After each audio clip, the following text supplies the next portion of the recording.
유리수와 유리해지는 시간, 양심적 금융인 유리수입니다. 이번 시간에 알아볼 것은 이제 재테크를 어떻게 시작을 해야 되냐, 혹은 이제 어떤 방식으로 접근을 해야 되냐, 이제 뭘 먼저 알아봐야 되냐 라는 질문들이 많이 오기 때문에 이런 부분에 대한 답을 해드리려다가 이제 어떤 걸 먼저 말씀을 드릴까 생각을 하던 중에 생각났던 게, 우리가 실질적으로 어떤 식으로 혹은 어떤 상품을 이용해서 재테크를 할 수 있는지, 그렇다면 그 상품을 알기 위해서는 그 상품들을 다루는 금융기관들에 대해서 알아보면은 조금 더 수월하게 이제 개념적으로 재테크를 잘 잡아 나갈 수 있다고 생각이 되어서 그 부분에 대해서 좀 말씀을 드리려고 합니다. 그래서 이제 저희가 알아볼 거는 이제 세 개의 금융사, 은행, 증권사, 보험사 이렇게 있어서 이 부분에 대해서 오늘 다룰 것이고, 이 외에 이런 생각을 가지실 수도 있습니다. 재테크하면 부동산이 있는데 왜 공인중개사 쪽은 안 다루지? 이 부분 같은 경우에는 우선적으로 초기 시작 비용이 크기도 하고, 또한 이제 다양한 제약사항들도 있기 때문에 사회초년생분들이 처음에 접근하기에는 상당히 애로사항이 많은 부분이라서, 실질적으로 우리가 단돈 10,000원 혹은 단돈 100,000원부터 시작을 할 수 있는 금융상품들 위주, 이런 식으로 이제 설명을 나갈 예정이고요. 방금 말씀드린 대로 우리가 다룰 수 있는 금융상품들의 다루는 회사들은 은행, 증권사, 보험사 이렇게 세 가지가 있습니다. 그래서 실제 예전 같은 경우에는 이게 조금 분리되어 있는 느낌이었다면은 요즘에는 이게 약간 통합되고 있는 느낌으로 이제 금융지주라는 게 이제 출범을 하게 됩니다. 그래서 대표적으로 이제 신한은행이 있고, 신한금융투자라는 증권사가 있고, 신한생명이라는 보험사까지 있어서 이거를 하나로 통으로 이제 신한금융지주라고 부르게 되었는데요. 이제 각각의 은행, 증권사, 보험사별로 특징이 있기 때문에 그거에 대해서 조금 간략하게 알아보면은, 이제 은행 같은 경우에는 다룰 수 있는 상품이 대표적으로 적금, 예금, 대출이 있습니다. 그래서 적금이나 예금 같은 경우에는 누구나 이제 쉽게 들어보셨을 겁니다. 왜냐면은 이제 우리 어르신들 세대부터는 투자라는 데에 대해서 이제 굳이 알 필요가 없을 정도로 이제 적금 예금만 해서도 충분히 재테크라고 할 수 있을 정도로 이제 금리를 받고 이제 이자가 붙는 형태였다면은, 요즘에는 이게 조금 떨어지는 추세라서 이제 28일자로 이제 금리가 한 단계 더 내려가면서 실질적으로 이제 제대로 제로금리 시대가 오면서 이제 적금이나 예금 같은 경우에는 재테크 상품이라고 하기에는 어려워지고 그냥 단순한 돼지저금통 같은 개념으로 바뀌긴 했지만, 어떻게 보면 우리가 원금 보장이라는 게 되는 금융 상품이다 보니까 누구나 쉽게 혹은 한 번쯤 시작할 때 알아보게 되는 상품이 이제 적금이나 예금 상품인 것이고, 이제 대출 같은 경우에는 은행에서만 주로 이제 여신 업무라고 해서 이걸 다룬다고 보는데, 요게 물론 증권사나 보험사도 기타 다양한 대출들이 있긴 하지만 메인은 은행이다 라고만 아시면 되고, 요 대출을 위해서 또 저희가 전략을 짜야 하지만 이제 큰 금액이 드는 이제 부동산 쪽으로 넘어갈 때 요거를 이용해서 이제 레버리지 효과를 볼 수 있는 거고, 다음으로는 이제 증권사의 대표적인 상품은 주식이랑 펀드가 있습니다.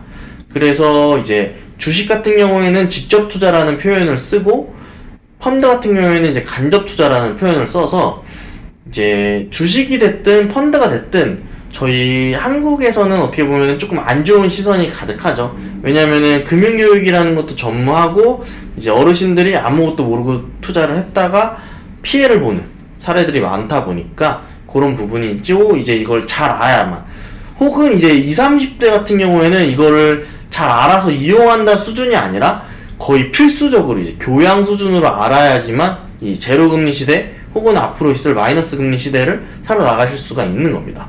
마지막으로 이제 보험사 같은 경우에는 보장성 보험과 저축성 보험으로 나뉘는데, 저축성 보험 같은 경우에는 이제 대표적으로 연금이 될 수도 있고, 보장성 보험 같은 경우에는 실비, 종합보험 요런 식으로 운전자 보험도 있을 수 있고, 치아보험 요런 식으로 각각의 이제 내가 아프거나 다쳤을 때 보장을 받는 상품들이라고 보시면 됩니다. 그래서 이렇게 간략하게 이제 은행은 예금, 적금, 대출, 증권사는 주식, 펀드, 보험사는 보장성 보험, 저축성 보험, 이래서 물론 회사들별로 조금 더 다양한 상품들이 구성이 있지만 우리가 기본적으로 혹은 요것만 알아도 충분히 재테크를 할 수 있기 때문에 요거 위주로 먼저 설명을 드린 거고, 다음으로 이제 은행 같은 경우에는 좀 단기 상품 위주 해서 이제 1에서 3년 정도의 상품들이라고 보시면 되고, 증권사 상품 같은 경우에는 이제 중기라고 많이 표현을 합니다. 한 4에서 7년 정도 투자를 할 때 증권사를 이용하시는 게 효율적이다. 그리고 이제 보험사 같은 경우에는 이제 8년 이상 혹은 10년 이상, 요 상품 같은 경우에는 이제 뭐 비과세라는 혜택이 뭐 일부 상품들에 있지만 보험사 상품에만 있다고 표현을 할 정도로 장기로 가져감으로써 이제 받을 수 있는 혜택들이 있는 거죠. 이제 한 걸음 더 나아가면은 저희가 이런 상품들을 다 이제 익숙해지다 보면은 이제 증권사 상품만으로도 단기, 중기, 장기가 다 커버가 가능한 거죠. 다만 이제 중기를 할 수 있는 게 유일하게 이제 증권사 상품이고, 그 외에 조금 더 딥하게 알아가야지만 이제 단기, 장기로 끌고 갈 수 있기 때문에 중기라고 표현을 드리는 거고, 이제 저축성 상품, 이제 저축, 재테크를 할 때 저희가 두 가지 사항을 고려를 해야 됩니다. 하나는 유동성, 언제든지 내가 이 돈을 쓸 수 있는지 여부. 그리고 두 번째는 누구나 바라는 이제 수익성. 수익성이 높고 유동성이 좋은 두 가지 상품, 두 가지 조건을 만족하는 상품은 없다고 보시면 됩니다. 왜냐면은 간혹 정말 특판으로 나올 수는 있지만 모든 금융 상품은 장점만 있는 상품도 없고 단점만 있는 상품도 없습니다. 물론 단점만 있는 상품 같은 경우에는 가끔 한두 개씩 있긴 하지만, 그래서 이제 장단점이라는 게 다 존재하기 때문에 이런 특징을 알고 가져가셔야 되는 건데, 일단 단기 상품에 속하는 은행 같은 경우에는 수익성이랑 유동성 중에 유동성에 많이 치우쳐 있다고 보시면 됩니다. 그래서 아까도 말씀드렸다시피 이제 금리가 거의 없는 수준이기 때문에 이자는 바랄 수가 없고, 대신에 내가 냈던 돈을 언제든 내가 필요할 때는 이제 손실 없이 다 찾아갈 수가 있는 거죠. 그래서 이제 많은 분들이 이런 질문을 많이 하십니다. 이제 재테크로서 뭐 적금 예금을 해보려는데 어디가 수익률이 좋아요? 어디 상품을 가입해야 돼요? 뭐 어디서 비교를 해봐야 돼요? 이런 게 실질적으로 뭐 비교를 해서 뭐 0.1%, 0.5% 더 받으실 수는 있지만 의미가 없는, 그거 찾을 시간에 다른 걸 하는 게 더 유익한 시간을 보내는 것이라고 말씀을 드릴 수 있을 정도로 의미가 없어져 버린 상품인 거죠. 그래서 이제 적금 예금은 재테크라고 보기에는 조금 어렵지만 기본이 되었던 상품이기 때문에 소개를 드리는 거고, 증권사의 이제 주식이나 펀드 같은 경우에는 그 유동성과 수익성을 따졌을 때 유동성보다는 이제 수익성 위주의 상품이라고 보시면 됩니다. 보험사 상품도 이제 증권사 같이 투자 개념을 가져가기 때문에 수익성이 더 높은, 유동성은 좀 떨어지는 상품이라고 볼 수 있는데, 먼저 증권사 상품부터 설명을 드리면은, 저희가 이제 금리 상품은 이자가 없기 때문에 투자 상품으로 가입을 하시게 됩니다. 그렇다면 투자라는 거는 이제 오르기도 하고 내리기도 하는데, 그에 따라서 내 실적대로 많이 오르면 그만큼 이자를 많이 가져가는 거고, 많이 내려가면은 연금의 손실이 날 수도 있는 상품입니다.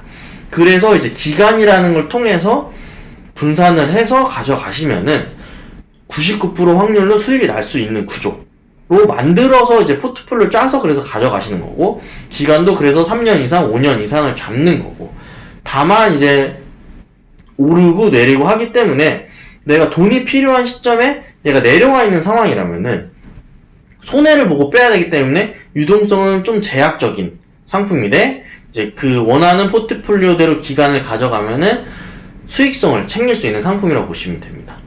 보험사 상품 역시도 투자 상품으로 이제 저축을 하기 때문에 그렇게 되면은 투자에 따른 이 유동성과 수익성에 대한 이 증권사와 같은 개념을 가져가는데, 여기 추가적으로 하나 더, 보험사 상품 같은 경우에는 이제 혜택, 비과세라는 혜택이 있기 때문에 앞쪽에서 사업비라는 걸 좀 제외하게 됩니다.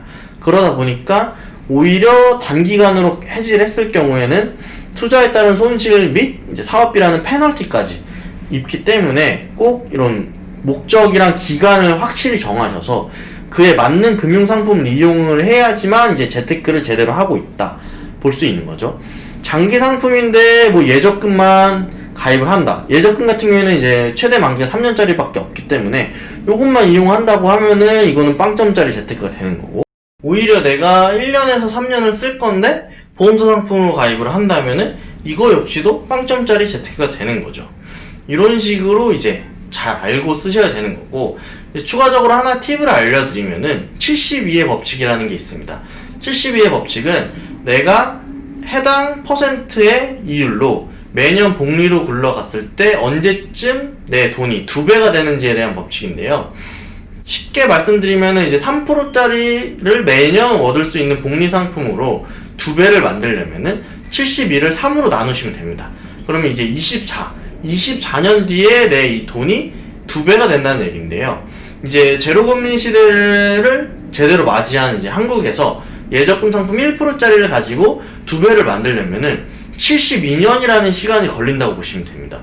그 얘기는 즉, 이제 20, 30대에 이제 연금을 1%짜리 적금으로 준비를 하시면은 72년 뒤, 즉 100살이 돼서야 이제 2배가 되는 거고, 그 전까지 써서도 안 된다는 얘기입니다. 그래서 이제 20, 30대, 즉 사회초년생분들은 투자가 이제 선택이 아니라 필수인 시대를 살아가고 계신다고 보시면 됩니다. 여기서 이제 더 나아가서 마이너스 금리 시대. 실제 일본이나 유럽 같은 경우에는 마이너스 금리 시대라서 예적금이라는 상품 자체가 없고, 이제 은행에 돈을 맡기면은 맡아줘서 감사하다고 수수료를 역으로 내야 되는 시대입니다. 그러다 보니까 내 돈이라도 지키고 싶다면은 안정적인 투자가 어떤 것들이 있는지에 대해서도 배워 나가셔야 되는 거죠. 그래서 이제 앞으로 이제 다음 편에서는 은행의 상품들에 대해서 예적금이 어떤 식으로 운영되는 거고, 대출을 위해 우리는 어떻게 해야 되고, 증권사의 이제 주식이랑 펀드, 즉 투자를 어떤 식으로 하면 조금 더 안정적으로 수익을 가져갈 수 있는지, 혹은 이제 보험사 상품들에 대해서 보장성 보험은 어떻게 준비를 하셔야 되고, 저축성, 즉 연금은 어떤 식으로 준비를 해야 되는지에 대해서 좀 알아보는 시간을 갖도록 할 겁니다. 그럼 다음 시간에 찾아뵙도록 하겠습니다.